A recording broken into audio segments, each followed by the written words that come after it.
நல்ல அறிமுகமான ஒரு மனுஷன். அவர் யார்கிட்ட எப்படி பேசுவார், எந்த நேரத்தில் எப்படி நடந்துப்பார் அப்படின்னு நமக்கு நல்லா தெரியும்.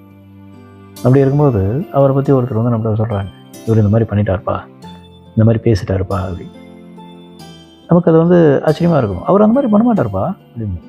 அவர் அந்த மாதிரி ஆள் இல்லையே. இதே நம்ம நேரில் பார்த்தா கூட அவருடைய நடவடிக்கையில் வித்தியாசமாக இருந்தால், இல்லை பேச்சில் வித்தியாசமாக இருந்தால், இவர் இந்த மாதிரி ஆள் இல்லைப்பா, இவர் இப்படி பேச மாட்டார் அப்படின்னு. இது இங்கிலீஷில் that doesn't sound like him அப்படின்னு சொல்லலாம். இது என்னன்னா, நீங்கள் அவருடைய கேரக்டரில், அவருடைய பேச்சில் வித்தியாசம் பார்ப்பீங்க. இவர் இருந்தாலும் பார்க்கும்போது தான் நம்ம சொல்லுவோம், இல்லை இந்த மாதிரி ஆள் இல்லை. இப்போ யாரையாவது நீங்கள் அந்த மாதிரி நல்லா பழகின ஆளுங்க இருந்தாங்கன்னா, அவங்களுடைய நடவடிக்கையிலையோ இல்லை பேச்சிலையோ ஒரு வித்தியாசம் நீங்கள் பார்க்கும்போது உங்களுக்கு வந்து ஒரு ஆச்சரியமாகவும் இருக்கும்.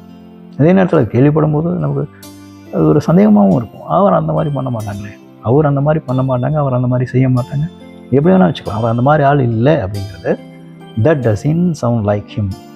இப்போ அந்த கடைசியாக சொல்கிற அந்த ப்ரோனம் ஹிம்னு நான் சொன்னேன். இதை நீங்கள் வந்து ஆளுக்கு தகுந்த மாதிரி அந்த ப்ரோனமை சேஞ்ச் பண்ணிக்கலாம். பென்னாக இருந்த ஹெர் ஆப்ஜெக்டிவ் கேஸில் இருக்க ப்ரொனவுன்ஸ் தான் யூஸ் பண்ணுவோம்.